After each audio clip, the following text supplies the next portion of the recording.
Pinanindigan na nga ni Kim Chiu na siya na ngayon ang bagong queen of the dance floor.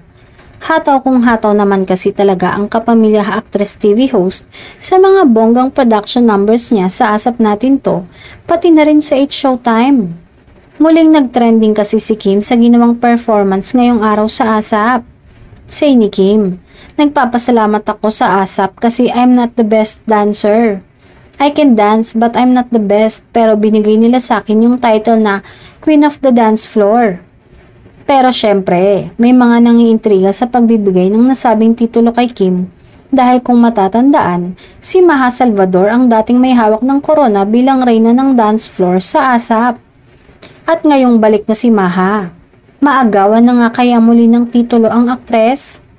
Samantala, bukod sa pag-arte, singing at dancing, ano pa nga ba ang hindi kayang gawin nito? Kaya naman super proud ang rumored boyfriend nito na si Paolo Avellino dahil ayon sa source ay palaging tutok sa mga ginagawa ng aktres ngayon sa telebisyon.